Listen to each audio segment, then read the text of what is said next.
and welcome to Media Lit, where we treat each piece of media like great literature. I am your host, Randy Elaine, and joining me, as always, is my co-host, Kris Ingersoll. Kris, how are you doing tonight? So good, Randy. Man, it's great to be back with you. We've been doing Owl House lately, but not for Media Lit. So we've been podding, but it's been a while since we gathered to dive deep on something that we or one of our guests loves, man. So I'm stoked to be back to do the thing properly. How are you? Yeah, I'm also doing great. I'm currently living my best summer vacation life. I had a few weeks in a row where we were doing like 3 podcasts a week, trying to get all that Owl House coverage in. I went on a lovely vacation to New Hampshire with the family, but I am now back. I'm refreshed, and I'm really excited to chat. When last we met, we were hitting a really big IP. We went deep into X-Men 97. We had a whole big crew to talk about that. And I feel like it's been a minute since we did like the intimate deep dive into a smaller piece of media, something a little bit more bite-sized, which is what this show is really all about when it comes to it. But we're going to get back into the swing of things tonight. And that brings me to the point of the podcast where I would like to introduce our special guest, Tyrone Stokley. Tyrone is a good buddy of mine with an incredible taste in music. He's also an incredible, kind, and loving dad. He is an amateur musician and just an all-around good time. When I think of Tyrone, I think of the time that we were hanging out with our families, and he was just like letting the young children climb on his back while he did push-ups uh, because he is just that kind of fun dad. It set an impossible precedent for me that I was never quite able to live up to, but it's a cherished memory. Tyrone, how you doing tonight? Hey, great, Randy. Thank you for that introduction. And Kris, so good to be here with you guys tonight. You too, man. I didn't know you were that dad strong. Good to know. Oh, hell yes. Love that. Absolutely. I'm really thrilled that you joined us because thanks to you, we get to walk into what will be just our second music episode for Media Lit. We tried to be a full service media podcast. If there is a way that story has found its way into a person's heart, we want to hear about it. And so this week, we come back to you to talk about the 2017 album from Kendrick Lamar, Damn. And damn, man, did I love this album. Damn is Kendrick's 4th studio album, following up on 2015's To Pimp a Butterfly.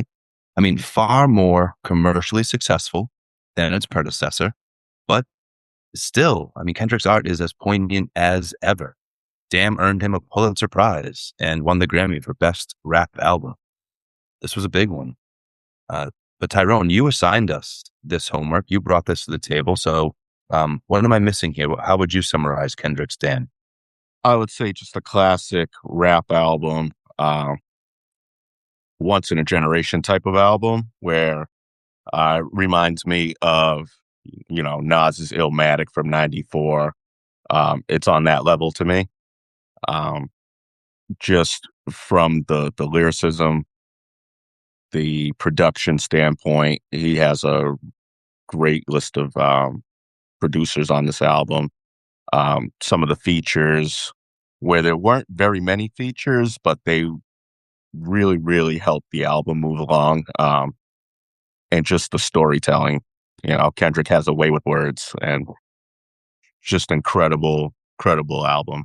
And I will be honest, I know this album came out in 2017. I didn't actually listen to it until 2020, 2021. I was a little late to the Kendrick game. I did fall off of the rap. The mid 2010s just was not a great time for rap to me. So I kind of missed out and I had to make up for it. Totally fair. I think that will happen to the best of us. I think there's some great movies people missed somewhere in the midst of all that superhero hype because they just kind of got fed up before some of the good stuff got served. Illmatic is no small comparison to make. So I am super, super stoked to dig into this further with you tonight.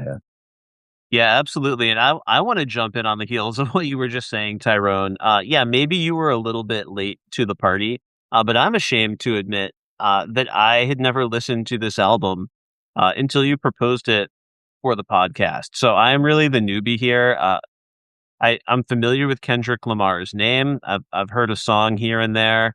When I think of who's at the top of their game in that world these days, I get the sense that Kendrick Lamar is the person. But to hear that, you missed this by a couple of years and you were getting to this album in like 2020, 2021. The subject matter of this album is certainly timeless, and it was deeply relevant in 2017. It was deeply relevant if it had come out earlier than that point in time. But like that 2020, 2021, we're in lockdown, we're over COVID, everyone's watching the news, uh, and every single conversation got a bit louder because everyone's attention was focused on the news, on social media. Um, we didn't have anything much more to do than talk and discuss, and all sorts of tension came to the surface, and a lot of that surrounding issues of things like police brutality, which is something that comes up in this album, which is something that's certainly baked into especially the first few tracks of this album. So there's a lot here. This it's a heavy piece of art that I'm really excited to chat about. But before we do that, I want to turn back the clock a little bit. I want to really get to know you and your connection to this album in some more detail. Uh, you've already started to answer this question, but I want to wind this thing back even earlier than the mid 2010s. And my question for you, Tyrone, is what has been your journey with rap music? Like, who are some of the artists that helped you develop a love for this genre? What's the path that you kind of took from childhood up to hearing this album that is now one of your favorites? Yeah, Randy. So, growing up, I had a lot of different music around me. I grew up with my mother, my brother, my grandmother lived next door with my uncles. So, and there was just, I lived in a big neighborhood. I lived in a low income projects in suburbia, Clinton, Massachusetts.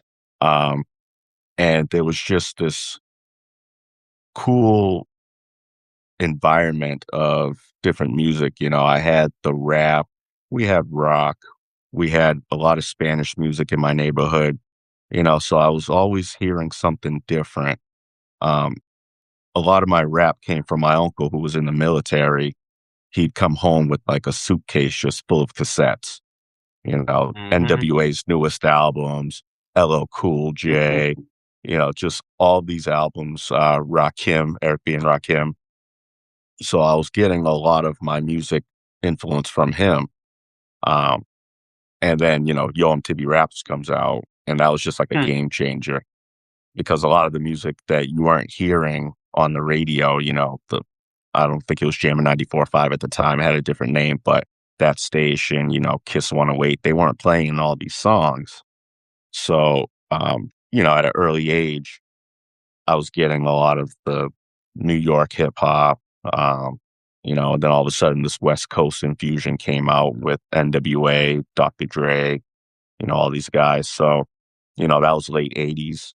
And then early 90s, all of a sudden you get Wu-Tang Clan, you get Nas, Biggie, so I feel like I was in like that golden era of rap music where, when the music of the 2010s was coming out and I wasn't feeling it, I went back to all my old late 80s, 90s, even early 2000s rap. Um, but it's always been there in my life. It's always been like a part of my life.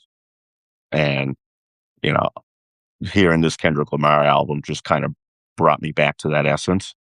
Hmm. And it's just a fantastic piece of work.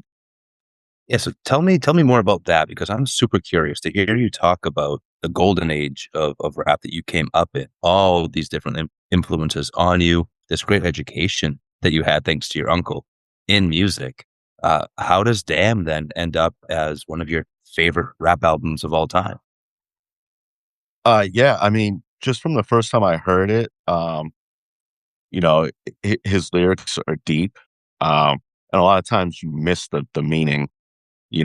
especially upon that first listen, you, you're listening, you're hearing it, but you got to kind of rewind it back and play it again to really get what he's saying on a lot of the songs. And like I said before, the production is just awesome. The beats are Mhm. just phenomenal. So I'm somebody who's always gone for the beats. Like you can have subpar words to me, but if the beat can make me move, kind of bop my head, like that's kind of where I'm at. And then Mhm. then I'll go back and listen to the words better. But Yeah, I want yeah. to hit that the beat is what catches me firsthand. But yeah, I mean, just with Illmatic, like I can play that song from the first track to the last track, and then I can go back and do it again. That's the kind of Mhm, album that is to me. mhm. And Damn has that same playability to me, Mhm. so that's where I get that just real essence of true rap music, just it made me go back and listen to his entire catalog. That's how much I like the album. That's saying something, right? When something, especially at a time where you've been jaded to music of a given era, for one album to make you say, "Well, I have to go listen to this guy's whole catalog and see more about this." And I think I'm aligned, right? Where this album is that unique blend of total playability. It is the kind of thing where if you never listened to a word, you could still enjoy it because the beats are great. It's totally commercially viable. But my gosh, when you do tune into the words, he's saying something. Yeah, great album. I absolutely agree with everything that you're saying. I love that you dug into the head bopping nature of some of the songs. Rap is not my deepest genre in terms of my musical intelligence, my musical history. But when I was trying to put my top 5 tracks together from this album, and then I was taking notes on why they stood out, I think a lot of the head bopping ist songs are the ones that made my list as well. But yeah, so I think you did a great job capturing why this album works, Tyrone.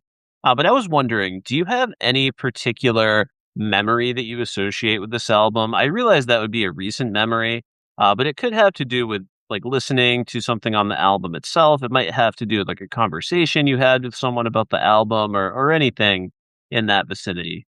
I was doing a lot of walking, from my house to the store, just around town while listening to this album. And I was able to really just kind of feel the album while I walked and really listen to it and uh, tried to focus on it. One song that really stood out to me was Fear. The first time I heard it, it actually made me laugh. Um, just when he's talking about 7-year-old him and how his mother's talking to him, it just reminded me of 7-year-old me listening to my mother talk to me, and the certain lines that he says, I'll beat your ass. Um, you know, I came from a house like that. And it really struck me as funny to hear in a song, but also struck me as okay, I it's universal to have a parent that will say those things to you and, you know, act upon it when you do certain things. He's saying, don't mess up those Jordans because I just bought them. Like that was a line that I heard from my mother, Hmm. like word for word. And it just brought up so many memories of being a young child, just, if you had that TV on, turn that TV down, and it it just yeah, that was the one part of the song that stood out to me was that on that album. It's just a great, great part of the song. You like recognize truth when you see it, right? It's like that Yeah. is true. I have lived that. I've experienced that. That Yes. aligns with my world. I really dig that. Um, you mentioned before that listening to this album led you to go back and dig into the rest of Kendrick's catalog. Is there any other way that this album influenced your ongoing taste in music or your own personal style in any way? Yeah, so, like, I went back, I listened to, Good Kid, Mad City, like, I Oh, heard yeah, that is a great album, another one. I mean, and I had heard a couple songs off of it, but never heard the entire album, and that is just another incredible album by him, and, like, I'd love to, number 1, be able to produce beats like some of the guys that made the beats on those albums because Hmm. just phenomenal use of sampling and, um, you know, I got to learn who some of these producers are and checked out some of their other work and did some more, you know, looking on YouTube at videos of these guys making their beats. And for instance, like DJ Dahi did Money Trees on the Good Kid, Mad City album. And he also did Loyalty on Damn. And I found a video where he was on NPR. They did like a series about, hip hop producers. And it Hmm. actually, he talked about how he made um, the Loyalty beat, which was really cool. It's just cool to see how it was done Oh, because like he it's took you actually, into his process, kind of. yeah, exactly. Yeah. And he talked about how it's actually a Bruno Mars sample. It's a 24 Oh. karat magic. What? Yes. Yes. And What? had no idea. And the amazing part is he took the sample and he reversed it. And Hmm. that's why it sounds the way it sounds. And then he actually chopped it up too. So it's just like he's playing it like out of order Huh. and backwards. But it sounds like amazing, you know? Um, so just things like that. And like, so I tried that with my own production, mine definitely doesn't sound like that, but you know, that's what I'm striving towards. That's ironic because I believe that album won the Grammy for Best Album of the Year that year. Bruno Mars's album did. Kendrick took the best rap album, but I think there were those of us who would have seen Kendrick win the best album of the year overall for Damn. So it's pretty funny that there's a sample on there from 24 Karat Magic. I got to find that video. That's awesome. No, Tyrone, the next question is the last one and just this kind of personal get to know you section. Sometimes our guests are really eager to answer this question because it frames their love for the album. Other times it almost breaks them. I almost broke my friend Amanda Rivas when she came on to talk about The Crow, and I asked her this question. But the question is, you love this album, but does it have any flaws that stand out to you?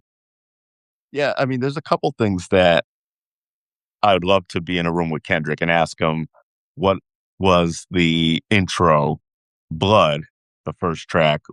What is the meaning behind that? Such a strange opening where he's talking about the blind woman and she's walking around, and I guess I just couldn't figure out where he was going with that. So I think that would be like a question. I don't know if it's a flaw per se, Yeah. but it was definitely a different way to open up an album. Let's just say that. Um, I can go without skipping a track, and that is very rare for me to be able to Hmm. listen to an album and not skip a track. So I can't say it's flawless, but it's pretty damn close. Yeah. No, I love that.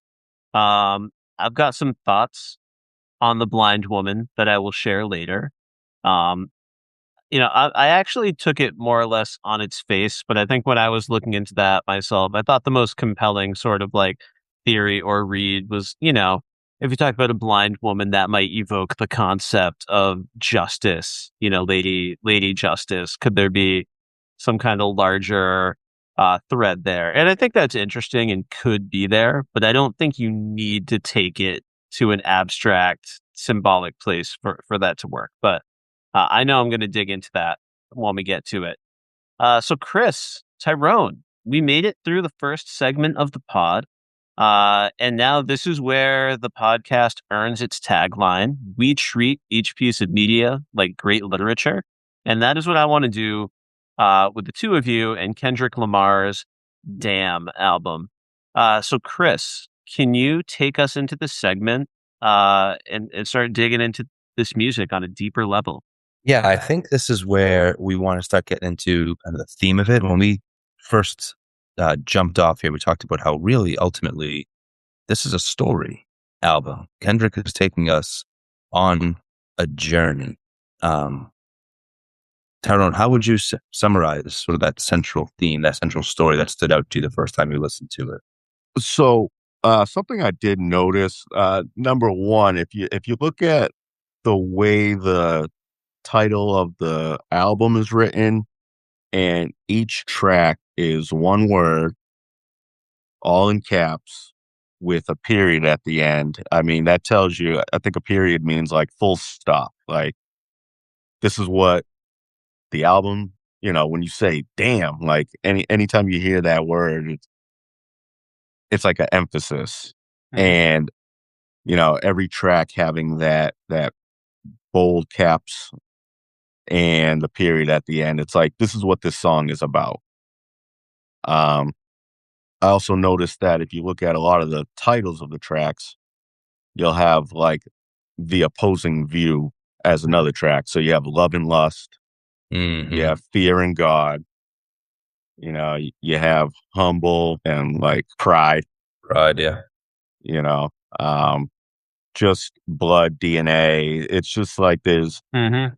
I see these connections even within the um track titles. So I thought that was pretty interesting. Yeah, I thought that was such a great way for him to begin to set that tone of, I think, a theme of sort of warring nature within ourselves, right? Mm, Sort of battling against our our darker selves, striving to do what feels right or seems right in a given moment. Um, yeah, I think that it's really wise to point out the way those titles, the whole structure of the album, almost poetically first begins to deliver that message before the lyrics ever do. Randy, this was a more recent listen for you. Did the kind of central theme jump out to you at all upon listening, or did you have to do some deep diving in the lyrics? Yeah, so I've got a little bit of both because, I'm listening to this album. And again, we're gonna get deeper and deeper into the context of this album. But in the first couple of tracks, we have a couple of different clips coming off of Fox News, where you've got like that sort of tired routine of a couple of analysts like kind of tisk tisk tisking, Kendrick Lamar for whatever statement he's made about police brutality or whatever. Um, I happen to be a white male living in America, so I don't want to go too far down the road of trying to pretend that I know what Kendrick Lamar is thinking or feeling. Uh, but I know a journey that I am on is I'm always really eager to try and understand someone's experience in the world that I have not lived, and I'm never going to be able to recreate it or know it, but to bring some sort of curiosity to that. So I think I was bringing that curiosity and that question to the table. And what really emerged for me that made me really feel connected to Kendrick Lamar and connected to this album. Um, I think when Tyrone brought up those titles that are set up almost in opposition to each other, this album made me feel like that damn could mean a lot of things, but it also felt like a real inner conflict to me, like all of these things he wants to be, it feels like he needs to be, so if he is being, this sort of just kind neighbor on the street offering to help someone cross the street and then she shoots him, that's a pretty bold, indirect expression of that. You see it even in the musical stylings, right? Like a couple of these tracks, most notably on Duckworth for me, you open with like this almost doo-woppy kind of like vibe, like this very like safe, Mhm. gentle music that's going to make everyone comfortable. And then we cut into the actual song. There are a few tracks that do that sort of thing. So it's maybe this frustration with this place in the world, but also maybe a personal struggle. Like we're gonna talk about pride more than once today. I really liked that track quite a bit. Mhm. But like this notion of like in a perfect world, I'll choose faith over riches, and so on. But like there's also this need to look out for himself, to acquire things for himself, to pursue his own success while also feeling the weight of the world. But yeah, thematically, I feel like he's at war with his inner identity and his outer identity. How can he please everyone? Yeah, I think that war is so important to key into, because I think the generally accepted understanding of this album is like, I mean, Kendrick is a Christian. He's a Christ follower like myself. And I think the generally accepted understanding of this album is that it's sort of a journey from a life where he's choosing, saying, yes, I'm a Christian, but choosing all the wrong kinds of things. Say, yes, these are my ideals, but this is the world I live in. And it progresses towards the end of the album where he's choosing God and maybe has come out the other side. And the idea is then, if you listen to the album backwards, it leads from life to death rather than from death to life. But that's like too clean for me. That's like the very generally accepted sort of pop psychology rather, take on the album. But it's more complicated than that throughout every track. Like, Randy, what you were just keying into, as far as, having some ideals, but then being faced with his place in the real world right there in Yacht. He says that one of his cousins calls him, his cousin Carl calls him to give him sort of like that brotherly Christian talking to. And in that song, which like is at the top third of the album, so theoretically in his wickedness stage, right, closer to death than life, even then his character of Kung Fu Kenny is declaring that, like, he knows Jesus walks the earth. I know that. But here's these other realities. There's money to get, bitches to hit, and so on and so forth. So even though the album is understood to have this sort of clean progression from death to life, and then vice versa if you go backwards, it's never always about exactly what kinds of behaviors really lead to that. It's more complicated, even to the point where Duckworth is like a true story of purpose in the world. Circumstances which seem unrelated, all leading to a ridiculous purpose for Kendrick in his life in making music, right? But still, that song ends then with the beginning of the album again. We're right back to that moment where we know Kendrick at the end of that whole sequence is going to get shot and killed. So even there, like, even when you're walking your path and things are purposed and you're doing your best, it all leads ultimately to death, right? So it's like, what does life look like along the way? Album's deep, despite being super commercially viable and having tracks that you can just listen to with Rihanna on it and bop and never really think much about. No, I think that was awesome, Kris. Yeah, so there's a lot of thematic stuff at work here. I'm sure we're going to continue to kind of dig into this question as we get deeper into the rest of our chat here. But when I dig into a text, I always love to see what other texts I can compare it to. That can help me understand a theme or a purpose or a direction better. So Kris, I'm going to go to you first on this one. As you are listening to this album, do you have any other like music or texts or stories or anything that you found was on your mind as you were listening to this album?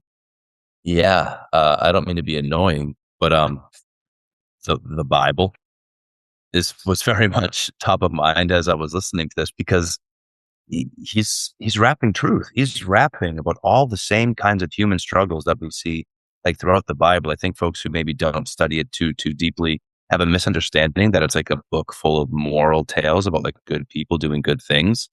It's actually quite the opposite. It's a big storybook full of stories about people trying and failing, and often like purposely doing the opposite of what they know to be right in order to do what they believe is necessary. That's for me a huge theme throughout the story of humanity, especially as encapsulated in that storybook of the Bible.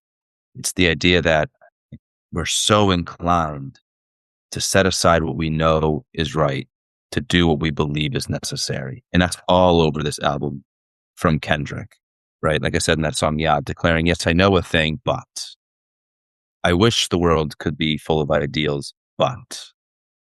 So yeah, it's like maybe the oldest reference that you could make, but that is quite literally. It's not just because he says Deuteronomy or calls himself an Israelite. Although I was really stoked the first time I listened to this album and I heard the name Yeshua spoken. And it's not very often in like pop culture, let alone in like really good hip hop, that you hear Jesus's Aramaic name spoken, Yeshua. So I was, keyed into the album from the jump. All right, so Tyrone, when you're listening to Damn, do you have any other music or texts or stories that you find are in your mind? I mean, Kris definitely touched on it. The Bible was huge. And the first time I listened to the album, you hear the more noticeable, when he's saying, "Ain't nobody praying for me." His cousin Carl's voicemail, reading Deuteronomy, So you hear those parts, but when you listen to it again, you see all the spots where he's really bringing God into his lyrics. And, I'm also a Christian and I'm fairly new to the Bible. I haven't read the entire book, but read quite a bit.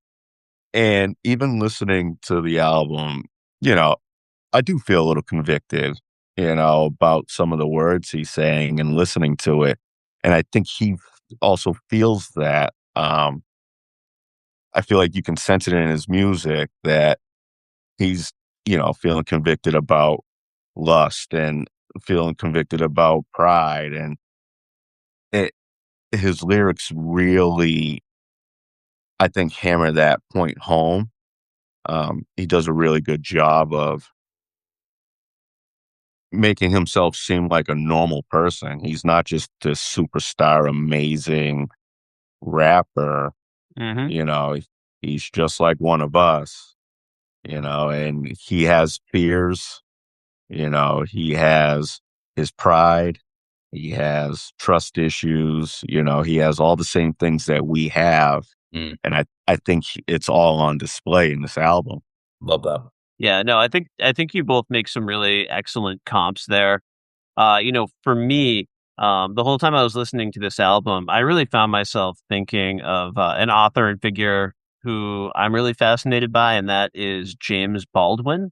Yeah, I really love him as an author. I teach his short story, Sonny's Blues.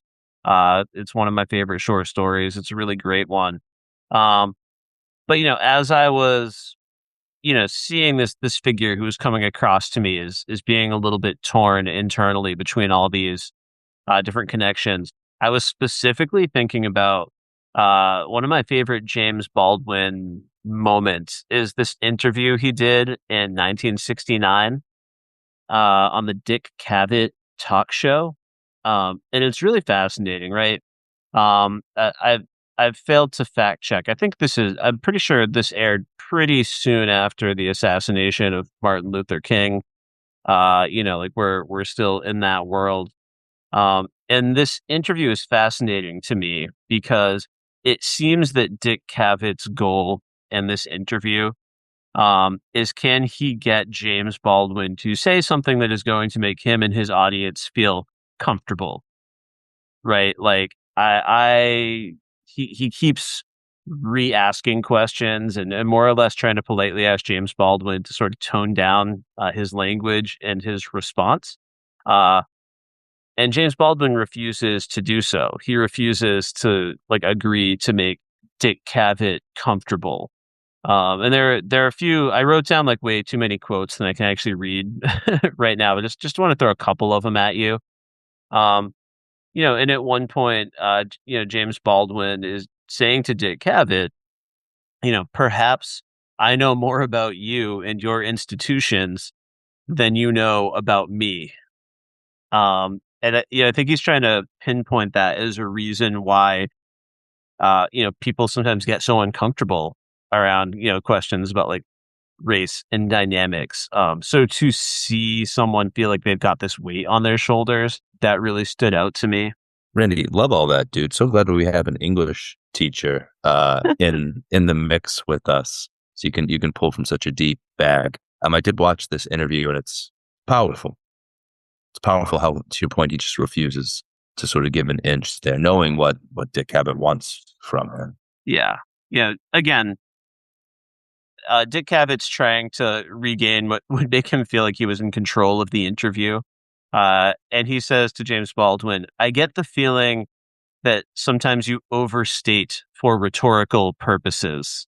Like he's trying to get him to walk it back. And the response from James Baldwin, I think he says versions of this a couple different times, is, "What I'm trying to say cannot be overstated." And I think that's really powerful. And I think that is at the core of those Fox News clips at the beginning of this album. Um, and I just find that really fascinating. Sure, the world has changed in many ways, some for the better, some for the worse.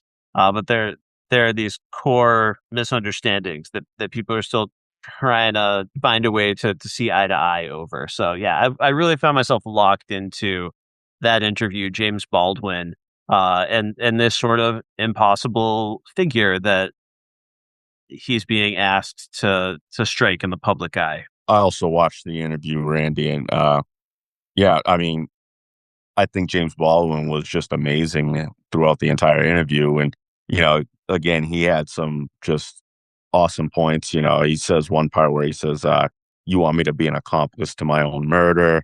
He also says, if a white man says, "Give me liberty or give me death," you know, other white people stand up and applaud him.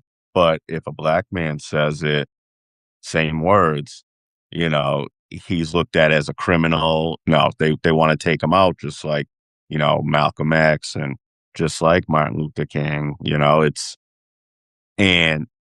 you said, the world has changed, but, there's many aspects that are still the same. And, you know, I just don't know when our society is going to actually finally open their eyes and say, yes, this is an issue, and actually really truly work on it. Because I mean, just what was about a month ago, you have a woman that's murdered by the police in her house, and she called them.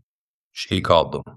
Yep. She called them, She called and it's like, what is happening here? Like, Mhm. I, you know, another great point that James Baldwin brought up. He says, the police aren't there to protect. They're there to protect your property, not my life. Like Mhm. I was blown away when he said that. I was like, wow, like, and that's how, black people feel. Some black people feel in America. Mhm. And I think again with Kendrick using those Fox News clips, Fox News is a propaganda machine. And, Mhm. Throughout all of the Black Lives Matter, it was always just a negative that they want to broadcast to their viewers to paint people as criminals, as the bad people. Look at these animals, and never the why. Yeah. Never, hey, well, a police officer put his knee on this man's neck in broad daylight for over 9 minutes and killed him. Like, you can't gloss over that. That's not good police work. No, I appreciate you both checking out that interview for me. I went way too long on my comps here, but I'm just gonna just quickly shout out a graphic novel I really love. I Am Alfonso Jones by Tony Medina. It came out in a similar time period, like pre-COVID, but trying to explore this question of like Black Lives Matter and what it means. So there's just another really great text that was on my mind. This just feels like the right moment in the discussion for me to ask you both quickly about the 2018 Grammy performance from Kendrick Lamar. I came into this album as a newbie and I was trying to give myself some context. And I found it really fascinating to go back and take a look at this. Not only do we get Kendrick Lamar, but we have, U2, the rock band popping in to perform on a track. And we have a little interlude from Dave Chappelle, um, you know, and there's a lot to unpack there for sure. But this was kind of before Dave Chappelle had like doubled and tripled down on, his opinions on gender identity. But I was just curious if either of you had a chance to check out that performance that I found so fascinating, uh, and if you thought the way they framed this performance um, connected back to the themes of the album at all. Tyrone, what do you think? Yeah, I did check it out. The whole backdrop in the beginning of the American flag, I thought was pretty interesting. Um, here you have this rapper with the American flag huge on the screens, which I know the song Triple X with you too. It's talking about America. It's talking about Hmm. how it's not a safe place for a black man all the time, and um, it's the chorus says it's not a place, this country it is to me a sound of drum and bass. Hmm. You close your eyes to look around. So I found out that that's actually a U2 song called American Soul. Hmm. And Kendrick Lamar is actually on the intro of that song. And he says, "Blessed are the bullies, for one day they have to stand up to themselves. Blessed are the liars, for the truth can be awkward." Hmm. Uh, so I had no idea. I actually just looked at that today because I was actually pretty curious as to why U2 was on the album. Hmm. Um, you don't have very many hip hop heads. They might know who U2 is, but might not even be able to name one of their songs. Hmm. You know, I grew up in suburbia. I know U2 pretty well. Yep. I know Joshua Tree. I know all these songs that they have. Streets Have No Name. I like their music. So I thought it was pretty cool to see them Hmm. on this album, number one, but also in that Grammy performance. Yeah. For Dave Chappelle, I think Kendrick was trying to make it so that he's not taken too seriously also, Yep. and having Dave Chappelle, probably one of the best comedians in the world, just kind of pop in for that, you know, 30 seconds or whatever it is. I think it was just a little comedic relief. And then he just kind of jumped back to the show. So Yeah. that was my take. Yeah. Beautiful. Chris, how about you? Any connections between this Grammy performance and the album itself? Yeah, I think I can really speak to the U2 of it all, right? Because much like the album, I think this performance and the U2 connection is probably has many layers. At the end of the day, they featured on the album. They're a very popular group. It makes sense to perform with them on such a big stage, right? So similar to the album, there's just a pure commercial reasoning for having Hmm. them perform there. Um, just like the album is like purely some of those tracks just sound so commercially produced, like made to sell albums, but they're also made to say something. So there's also the idea that U2 is also a Christian rock group. I don't think a lot of folks know that, but they're a Christian group. And so they share that in common with Kendrick and the messaging of a lot of their lyrics, the subtext of the stories they're often telling, I'm sure are aligned. But then there's this further connection to that American flag that I'm not sure if everybody clocked this, but I thought it was pretty interesting. U2 is there with Kendrick sharing a tough and honest message about our country now, right? That symbol, the American flag, is a complicated symbol. Does it stand for the reality of this country as it's lived by its myriad citizens? That lived experience looks awfully different. Is it a symbol of our ideals? Is it a symbol of what we can be, what we hope to be? Is it a reminder of our pasts? It's a layered and complicated symbol, but it's not Yeah. the first time that U2 has performed in front of it. You see, America trusted U2 right after 9/11. I don't know if either of you remember the Super Bowl that year, but it was a Patriots victory. And U2 performed at halftime. And while they played Streets with No Name, the names of the victims went by, and the American flag was behind them, rippling on the screen. It was massive. And Bono, at one point, while he was singing, he opened up his leather jacket, and the inside was lined with an American flag. He just Yeah. screamed, "America!" And it was this moment where we were all like, in those immediate months, right after 9/11, we were tight. Like we were united after having been attacked. Things got complicated after that as that war dragged on. But in those first months afterwards, we were united. And we trusted you two with this rallying cry. And it can give me chills now thinking about it. You two can be that, right? Which gives them all kinds of credibility with all kinds of people up and down the political spectrum. Yeah. But then they've always been truth tellers. They've always been a group willing to call out the bullshit in our society, both at a political level and an environmental level. Bono's always been an activist in his walking life as well as in his performing life. And so they're, in that way, kind of the perfect group to then stand in front of this American flag and deliver this truthful and complicated message. Yeah. Yeah, I think you both covered that perfectly. I don't want to rehash what you had to say. I'll just add that I think that the fact that we had a truthful creative partnership on stage is really important. But if you perform at the Grammys, that is going to become clickbait. Even the people who didn't watch the Grammys are going to see whatever the storyline was coming out of the Grammys.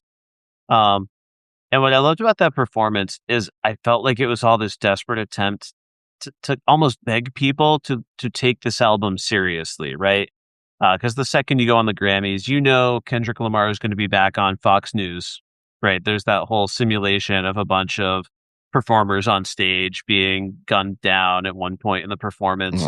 So the fact that they bring in Dave Chappelle, right after they flash across the screen the words, "This is a satire" by Kendrick Lamar, and they have that, written across the stage, U2 adds that extra validity. So yeah, that reinforced that idea I was bringing to it, that there was this difficulty to fit in. And while I don't support everything Dave Chappelle has to say, I did love his delivery of the words. I just wanted to remind the audience that the only thing more frightening than watching a black man be honest in America is being an honest black man in America. And I kind of took that as, when you are soundbiting this tomorrow, think about what this man is trying to do and take it seriously. So I loved that. All right, folks. So I'm sure we'll still be talking about some of these larger themes, but it's time to transition into the music itself. Yeah, I'm stoked to actually talk about the songs themselves at this point, right? And really get into some of our favorites. But before we talk about favorite songs, I want to hear about your favorite lyric, like just one favorite lyric off the album. We'll start with you, Tyrone. I mean, I had already touched base. Just the beginning of Fear was, like I said, it's just memorable to me. I beat your ass, keep talking back. I beat your ass. Who bought you that? You stole it. I beat your ass. I say that game is broken. I beat your ass if you jump on my couch. I beat your ass if you walk in this house with tears in your eyes, running from poo-poo and Prentice. Go back outside. I beat your ass. That homework better be finished. I beat your ass. Your teachers better not be bitching about you in class. That pizza better not be wasted. You eat it all. That TV better not be loud if you got it on. Them Jordans better not get dirty when I just bought them. Better not hear about you humping on Keisha's daughter. Better not hear you got caught up. I beat your ass. You better not run to your father. I beat your ass. You know my patient running thin. I got buku payments to make. County buildings on my ass trying to take my food stamps away. I beat your ass if you tell them social workers he live here. I beat your ass if I beat your ass twice and you still here. 7 years old, think you run this house by yourself. Gotta fear me if you don't fear no one else. I mean, it's just, like I said, not only did I hear that in my house, but I heard that in my friend's house. And some of those lines are just so memorable to me. It just, it was like, I felt like I was sitting on the couch at 10 Lakeside Ave, eating a bowl of cereal, watching TV, and my mom yelling at me. That's how I felt. Is this a recording? Is this a recording from my kitchen? Pretty much. It was like, wow, this guy knows what my house sounded like. back in And 1990. I said it before, I think when you mentioned this, it's just so beautiful to hear that kind of truth, right? And to be able to commiserate, relate, and just know that your experience is something that you share. That's powerful in humanity. I dig that. What about you, Randy? What's your favorite lyric, bud? Kris, you're going to be shocked to know that I'm going to keep this one short and sweet because I have already spoken at length about why this lyric means so much to me. But I think the lyric from the album that best captures this whole sort of like inner turmoil that I thought I felt when I was listening to it is from Pride. And it's the line, "I can't fake humble just because your ass is insecure." Mm. And that was just kind of like the top example for me. I was picturing James Baldwin in that interview. And yeah, just beautiful stuff. Great lyric. For me, it's nothing so deep. I think I've already hopefully illustrated the depths that this album did take me to. But at the end of the day, the songs when he's in his more toxic character of Kung Fu Kenny are still bangers. And there's still something about that special brand of bravado and toxicity that comes with good rap that it's just good stuff and it works for me. So I'm gonna turn to DNA here. And I suppose it is toxic, but just the lyricism, the wordplay is so good.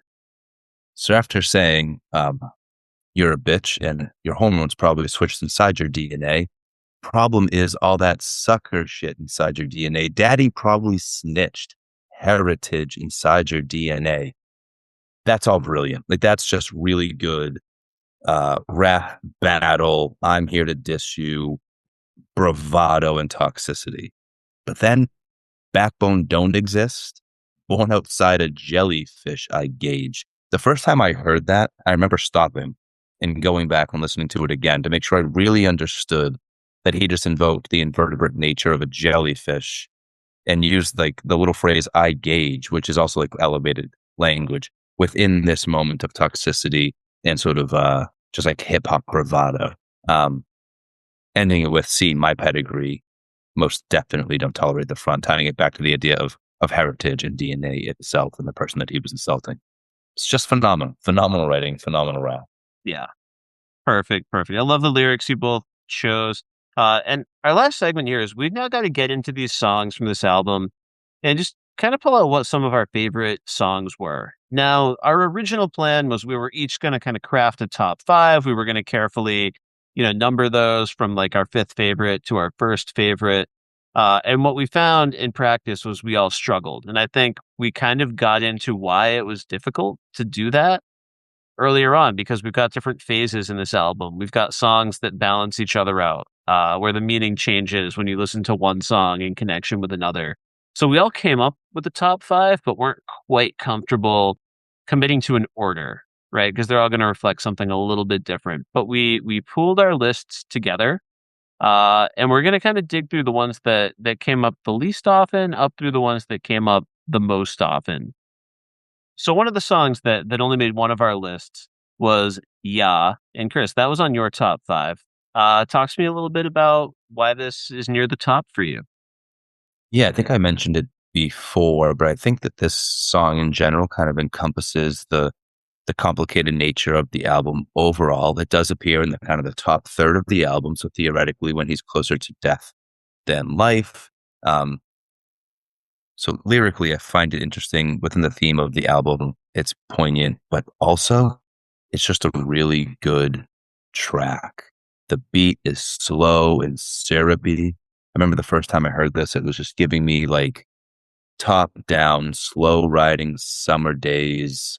The cannabis is lit. The beat just drips. It's slow and hazy. And it's something that I really, really enjoy about that vibe. And Kendrick is a poet. I mean, if he wasn't recording really good albums, he could also just be writing beautiful spoken word.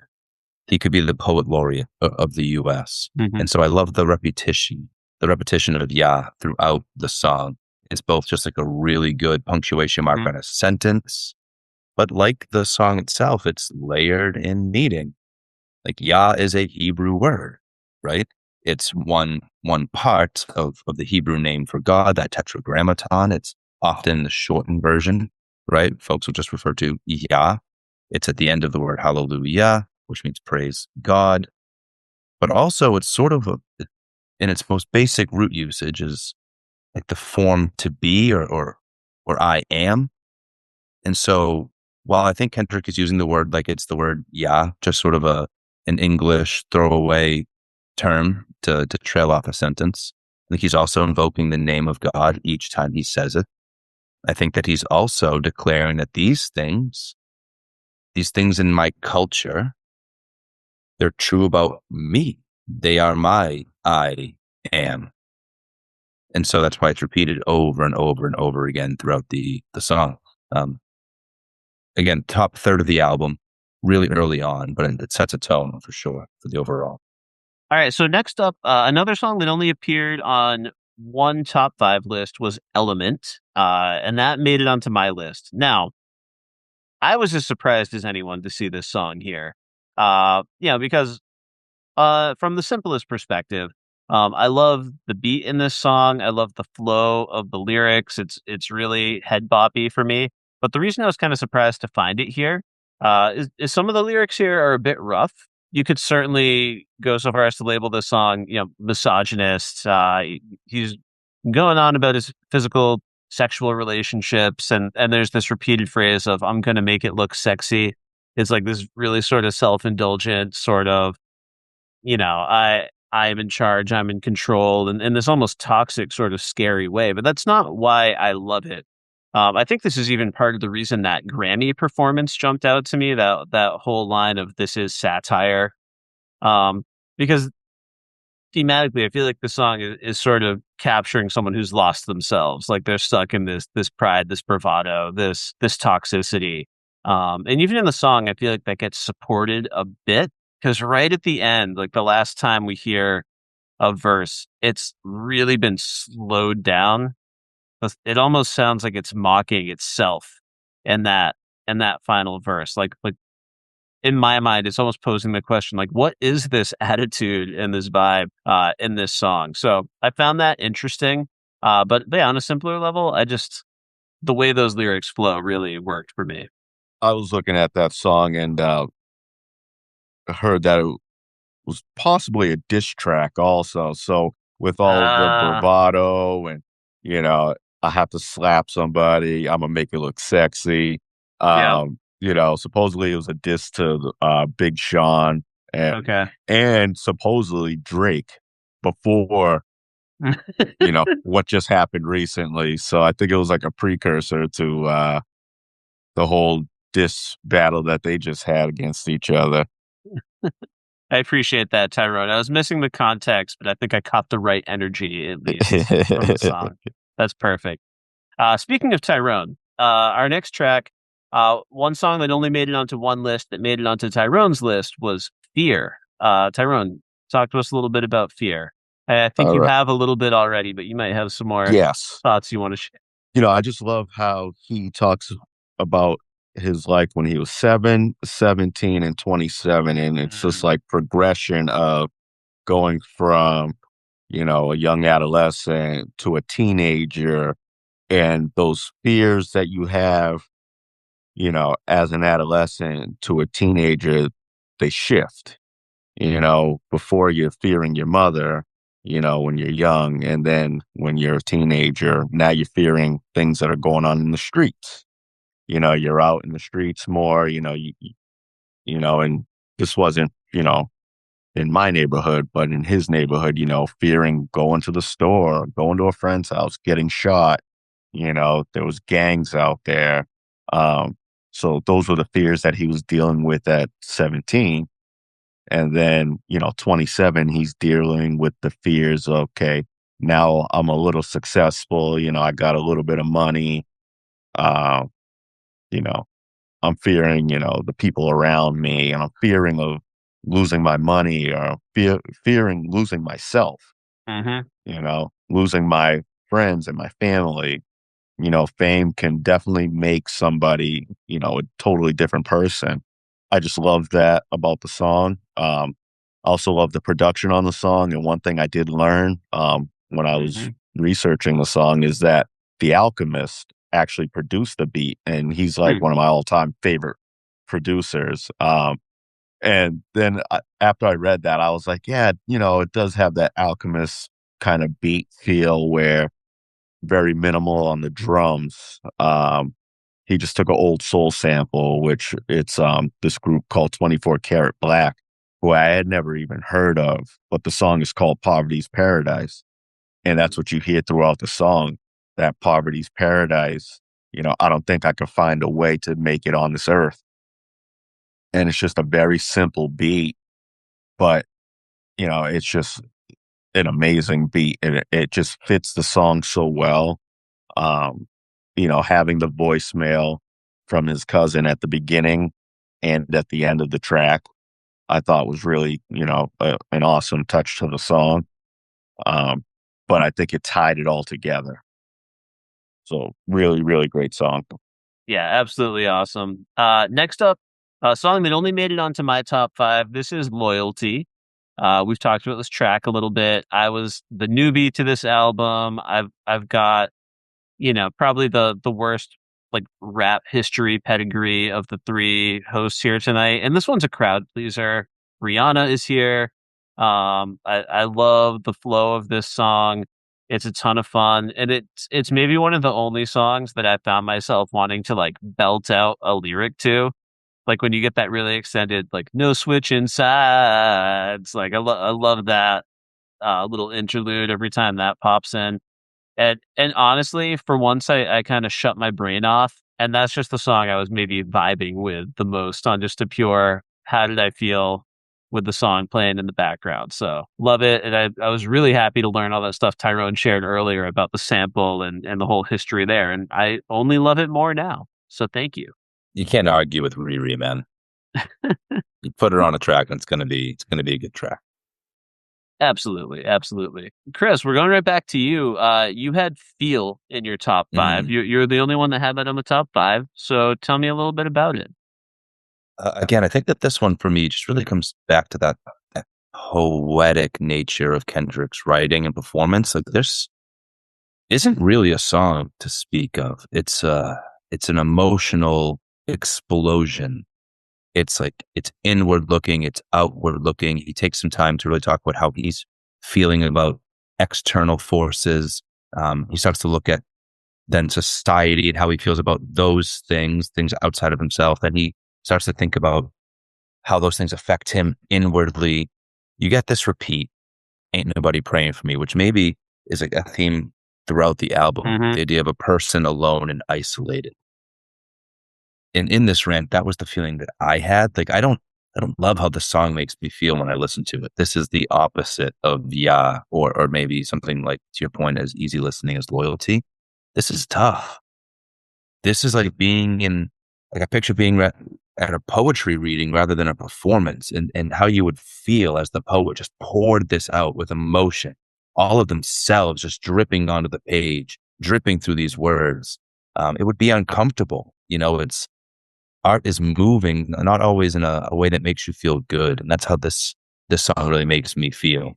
There isn't like a really good hook that keeps you going. He's just rambling and ranting in a really powerful and poignant way. So yeah, this one had to be on my list. It's definitely not what I would call easy listening. All right. This is going to be our final track on the list that only one of us selected for their top 5. But I'm going to go to Pride. This is a song I've brought up a couple different times tonight already. I quoted some lyrics earlier in the pod, and Pride is here. It's another good head bopping song. It's a good listen for sure. But really, this one's for the lyrics. In my notes here, I wrote down best fucking lyrics were my exact, very academic notes on this song. I loved it. Some of the ones I already read. Obviously, like my life experience does not mirror Kendrick Lamar's, and I'm picturing different experiences when I read these lines. But when I see something like sick venom in men and women overcome with pride, a perfect world is never perfect, only filled with lies, promises are broken, and more resentment come alive. is not a happy sentiment, but it's a universal one. And when you can see someone else seeing that and feeling that, when you connect with it, I think, even an unhappy lyric, if you can connect with someone over that, if you can find that you share a frustration, there can be growth that comes out of that. So I really love what Pride captured about people, about the world, about the frustrations, about how impossible things can feel sometimes when you can't connect. So that was a really personally emotional one for me. We are going to get into our first track that made it to two lists. This was DNA. Both Tyrone and Kris had this in their top five. And I would add it was my toughest cut. This one came really close to my top five as well.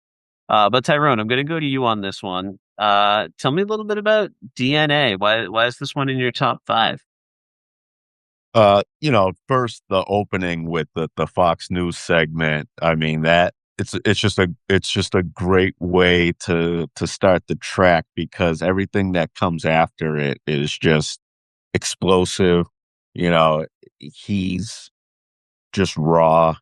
He says this part where he says, "Tell me something, you motherfuckers can't tell me nothing. I'd rather die than to listen to you. My DNA not for imitation, your DNA an abomination." I mean, I feel like he's speaking directly to those Fox News hosts when he says that. Um, the beat is amazing on the song, especially with that beat switch up at that part, where all of a sudden in the background, all you hear is "Give Me Some Ganja," which is Rick James. I believe it's the live version of Mary Jane, and that's just playing consistently in the background. It's then all of a sudden, the producer's just playing it really fast, like "Gimme, gimme, gimme, gimme, gimme, gimme." I mean, Hmm. it just really makes a song very hype. Um, it, it- you know, that's one of the ones I'm in the car driving to that one, and I just like feel it, and might even step on the gas a little harder because it's just like such a powerful, the beat and the words, an amazing track. Yeah, and the way the words are on the beat, he's so Mm-hmm. punchy in this song. Like it's absolutely the kind of song that you want to be able to rap along with, and he hit every one of those punctuation points because it's just so good. I love when he breaks away from that initial structure of like these little quadrants of lines that end with DNA. After he declares this is Paulo's oldest son, he really gets into a much quicker. He kind of changes his cadence a little bit on the beat, and the song becomes so much more interesting for me at that point too. So yeah, yes, and to everything that Tyrone said, but I really wanted to highlight how he's just all over that beat. Mm.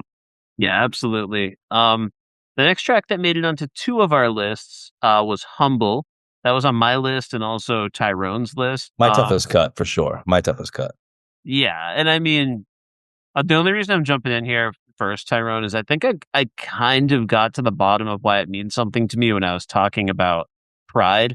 Right, we've got Pride, we've got Humble. It's one of those Mm. sort of song combos where we're coming at it that this similar issue from two different sides. When I think about being humble, when I think about humility, it's possibly my favorite quality in another human being. So anything that evokes that thought for me is great. But how about for you, Tyrone? I just like right how the song opens when he's like, "I remember syrup sandwiches Hmm. and crime allowances." Like, syrup sandwiches, that's something when you're poor and you got nothing in your cupboard except for bread and a bottle of Aunt Jemima. Like, so he's talking about his humble beginnings, Mhm.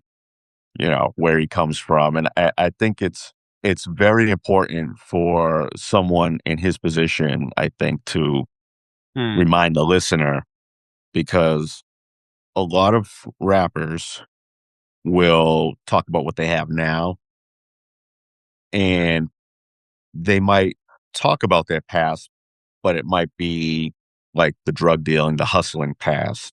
This guy's talking about eating syrup sandwiches. You know what I mean? Like, I thought that was very uh, poetic in a way. It was very important for me to hear that. You know.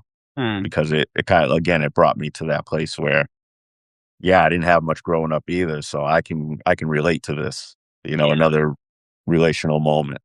Yeah, it even brought me back to, like, that Dick Cavett interview I was going on about before, right? Because 'Cause you've got the whole section that's like, "Sit down, be humble.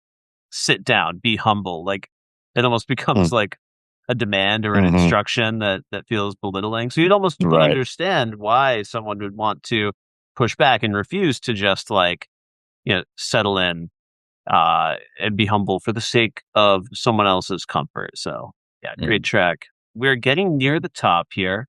Another track that made it onto Chris's list and Tyrone's list was the song God.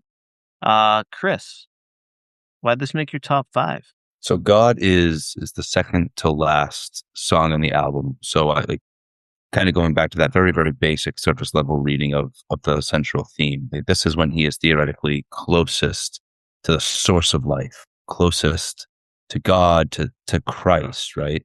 And so for me, I experienced this song, the whole everything about it musically, it's up here. It's light. You hear the song and you feel good. You're on top of the world. And while the words are saying, this is what God feels like, I don't think it's saying this is what it's like to be God. In fact, the things he then goes to describe are certainly not what it's like to be God. But for me, it's the feeling of what it's like to have God in your life.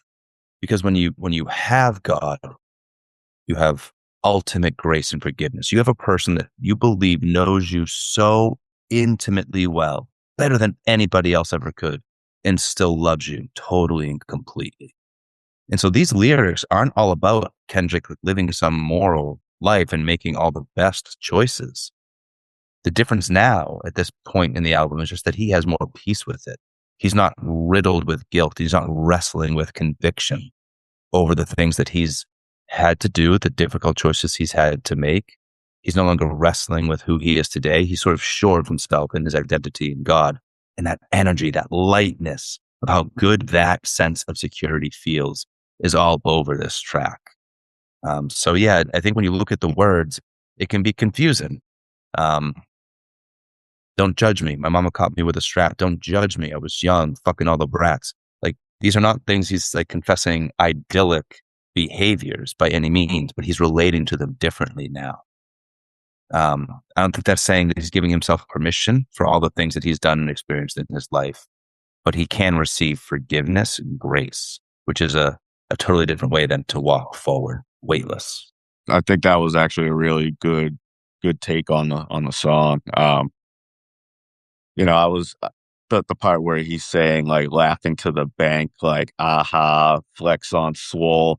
I also feel like part of it is being braggadocious a little bit, kind of Hmm. like, I'm this good rapper, not godlike as in, our father, but more like, I'm a rap god. Hmm. Also, ever since a young man, all I want to be was a gunman shooting up the charts, better run man, and I I I love the song. It's the beat, like you said, it's very light also, but it just has this great energy.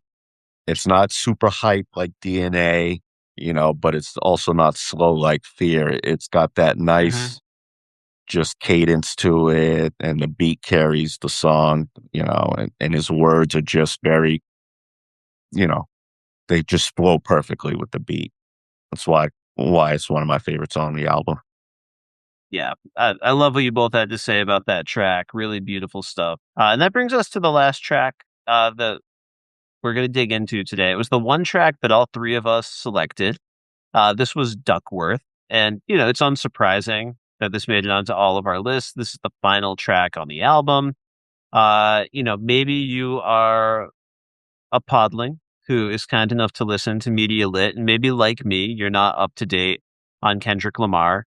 So, for instance, I did not know going in that Kendrick Lamar Duckworth was the full name of the artist. So that helped put this final song into more context for me when I realized that.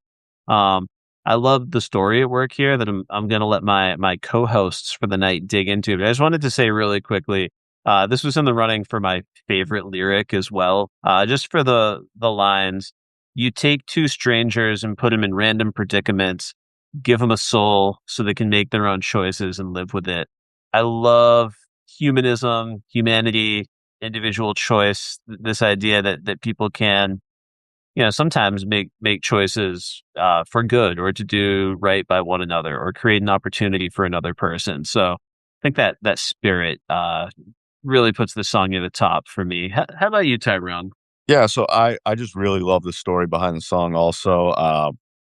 The first lyric, he's talking about Anthony and who turns out to be top dog. Second verse, he's talking about Ducky, who's his father. And then at the end, he talks about how, you know, these two guys, their encounter in their neighborhood, how, one decision, could, basically changed the whole trajectory of all three lives. Because you have Top Dog, who was a gangbanger, who shot up the chicken place, and you have Ducky, who worked there, who would hook him up with extra biscuits and chicken to stay on his good side. Uh-huh. So Top Dog or Anthony spares him, doesn't hurt him. And then he turns out to be the guy who signs Kendrick Lamar. And, the rest is history there. One thing that stands out in this song, again, is the production. And there's three different tracks used on it. And first of all, Ninth Wonder, another amazing producer, one of my favorites.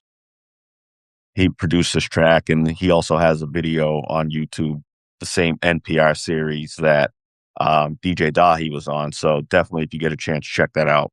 And he explains the making of this song, how he used the beginning, that little bell sound as it opens up.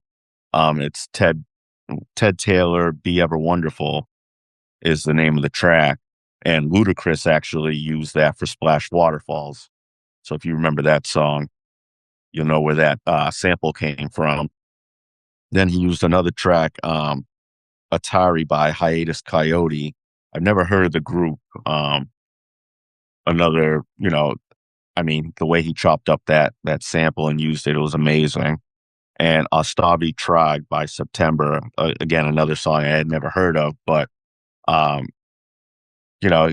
Ninth Wonder goes on to explain, his personal attachments to the song, or how he, really enjoyed the track and was able to just take it and flip it and just made three amazing beats. And then it sounds so cohesive though, they're three totally different songs. You have an old soul sample, you have, two other songs that are probably, I think Ostavi Trog is, I don't know if it's French, I can't remember, but it's a foreign track, and Hiatus Coyote is, I don't know if they're like alt rock. I'm not 100% sure. I'm not familiar with them, but again, you have three totally different genres of music, and you put them together into a rap song, and it just really, really amazing story to go with a great beat. It's phenomenal. Awesome. How about you, Kris? This also made it onto your top five. It did. It did. And yes, I love that this is a true story. I love what this means for the album overall. For me, I love that this is sort of a microcosm. The story is a microcosm for how, I think, Randy, you and I have spoken about this before, how I see sort of our relationship to divine purposed plan for creation versus like human free will. Like, Randy, you already shared the lyric, but it says you take two strangers and put them in random predicaments, give them a soul so they can make choices and live with it. That is how I think we are made to live in this world. We make our choices and we have to live with them. And this whole album shows you Kendrick wrestling with the various choices that he's made or hasn't made in his life, things he thought he had to do or chose to do. They all weigh on you and they shape you. But this story then also goes on to say, 20 years later, those same two strangers, you make them meet again in a totally different circumstance. And it shows that maybe what felt like individual decisions were always a part of a bigger plan. I absolutely love that idea. And the fact is, I mean, Duckworth isn't doing anything really honorable. Like, he's doing a kindness for Anthony, but like, he's screwing his restaurant. He's giving away free food, like, according to like his duties. That's not what he should be doing.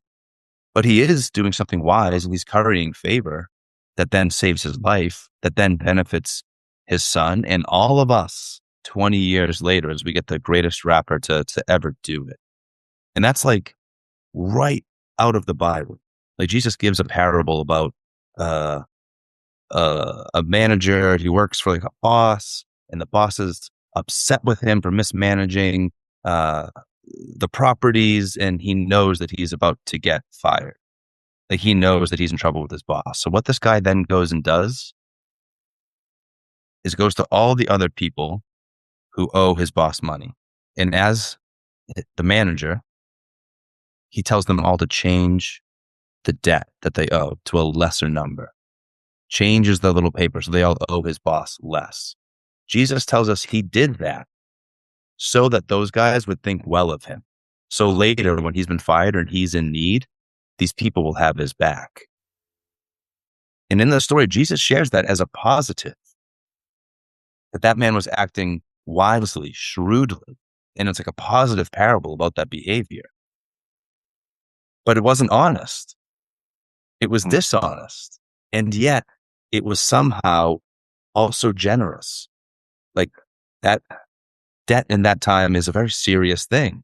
Debt means servitude, means enslavement. And by reducing the debts of these other people, yeah, he was serving himself, but he was also doing them a great kindness. He was working within the economy of heaven rather than the economy of the world. And it seems to me that Kendrick is telling a very similar type of story here, that these guys weren't operating within the rules of this world, but they're maybe operating according to something a little bit higher than that. Yeah, and like, honestly, like, even if you were to take the Bible out of it, right, it kind of comes back to these larger real world questions we've been asking. Listen, I'm certainly not encouraging employees out there to just go start giving away free food. I don't think that in and of itself is a good move. Right. But I think about the different rules everyone's being asked to play by, right? There's a certain type of person who would hear this story and get very pearl clutchy and angry, like, oh, like, how dare this person engage in such criminal behavior as giving away a little bit of free chicken to protect his back. But then that same person might have absolutely no issue watching like a very rich and powerful person scratch the back of other rich and powerful people, right? Like, they won't see or perceive that. And I just think that that's interesting. I'm not here to litigate like which decisions are correct and which decisions are incorrect, but there's certainly a double standard in how we perceive behaviors. Yeah, I think Tyrone mentioned it earlier. There's definitely a double standard for who gets to break the rules and how. Yeah. I was going to say, I think we did it. Are there any other tracks that we need to get to before we wrap this thing up? Anything that we missed that just can't remain unsaid?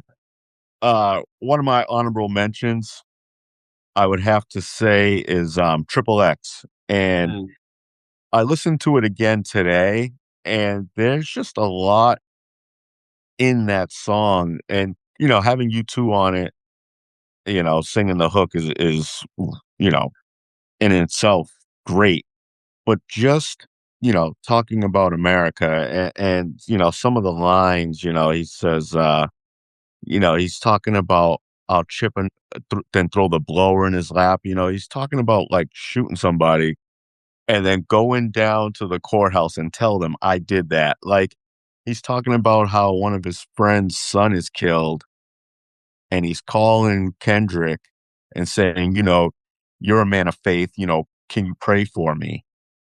I thought that was like very powerful, but then he talks about, if somebody touches, anyone in my family, I'll chip them, and then I'll go down to the courthouse and tell them I did it. You know, that's, you know, just very powerful to me. Being a human You is know, complicated. yeah. Oh, absolutely. He said, ain't no black power when your baby killed by a coward. Oof. I can't even keep the peace. Don't you fuck with one of ours. Ghetto bird on the street, paramedics on dial. Like there's just so much in that song that, when I first heard it, I didn't really like analyze it that well. I just kind of heard it and didn't really listen to it. And today I really listened to it and I was like, wow, that is actually a really powerful song. Yeah. Glad you got that in there. Yeah, absolutely. And like, it speaks back to that same duality we've been getting at the same time. Like, obviously, love is like the most powerful and beautiful emotion in the world, but applied in the wrong circumstance, and it can lead Mm, to all sorts of dangerous actions or selfish actions. And yeah, mm. there's rarely a simple black and white answer Right, to what's exactly. right and wrong. So Tyrone, I want to thank you so much for coming on the podcast. I want to thank you so much for getting me to listen to some Kendrick Lamar for the first time and just really sit down with it, soak it in, dig into the lyrics. I found it really intellectually stimulating, emotionally moving, and just a fun, good listen, right? So just thank you so much. I had an absolutely great time chatting with you. Kris, you had the great pleasure of getting to meet Tyrone tonight. How'd you feel about our chat? Yeah, I'll say first thank you to you, Randy. Thank you for introducing me to Tyrone because this was a great chat. Tyrone, thanks for joining us, man. I was grateful for your insights, not just as you personally related to the album, which was wonderful, but I really appreciated your musical insights as well. I Hmm. can't wait to go find that video about how that beat got built Oh, yeah. and the tracks that were sampled. So yeah, thanks so much, man, for coming out. I can't wait to do this again. Yeah. Yeah, thanks guys for having me. It definitely a blast. It took us a little while to get this, to happen, but it was definitely worth the wait. I totally enjoyed myself, and I really would love to do it again. It gave us some distance from the beef with Drake, which I was a little intimidated to comment on anyways. So I'm glad this worked out. Yeah. Yeah, well said. Sometimes things just work out the way they're supposed to, right? Tyrone, I know you're not like the most online person. If you have any social media you want to plug, like go for it. And if not, maybe you've got your next Kendrick Lamar recommendation for a newbie like myself. Uh, Yeah, no, I am not really having a social media presence at the moment, but definitely go check out Good Kid, Mad City. Check that one out next, and then check out To Pimp a Butterfly. In fact, go all the way back to the beginning. Just start from the first album and work your way all the way up. You won't be disappointed. Trust me. Awesome. Thanks for that rec. I am going to follow that for my own personal journey. Kris, where can people find you? And do you have any work coming up you want to talk about? I've been busy lately, actually. I think last week I had the pleasure of joining Bill and Amanda for the Socially Distanced pod, where we talked about House of the Dragon season 2, episodes 5 and 6. I was absolutely thrilled to be a part of that conversation. It's up now on the Socially Distanced feed everywhere you get podcasts. Randy and I also had the pleasure of chatting with Doug from the Nostalgia Arcanum podcast a few weeks back, where we talked about The Land Before Time. Trigger warning, it's full of audio from the actual film, and it's mostly devastating. So do listen with caution. And then last but not least, we just dropped episode 4 of our guest spot on the Saturday Morning Adventures pod for the pop break, where we were talking about the Owl House, a wonderful series that Randy introduced me to. So all of those things are quite recent. I'm also the co-host of this podcast with my best buddy, Randy, and we've got an Instagram page where you can find us. All podlings gather, please. We are at media.lit.pod. And if you want to come bug me personally, you can find me at Kris_Ingersoll. That's Kris spelled like Kringle. My Instagram is just full of dad stuff mostly. Awesome. Thanks so much. And if you're looking to get in touch with us via Twitter, you can find Media Lit over there at Media Lit Pod. You can also find me at Mr_Elaine. You can find links to all of my stuff. I want to shout out the Pop Break website as well as the Pop Break podcast feed, because in addition to podcasting, I do a lot of entertainment writing over there. As I record this, I'm awaiting the final episode of season 2 of House of the Dragon. That will have aired a few weeks ago by the time this episode comes out. So I hope it was great. I hope I wrote a review about what a wonderful experience I had. So fingers crossed for that. Yeah, please check me out over there. All right, folks, that does it for another episode of Media Lit.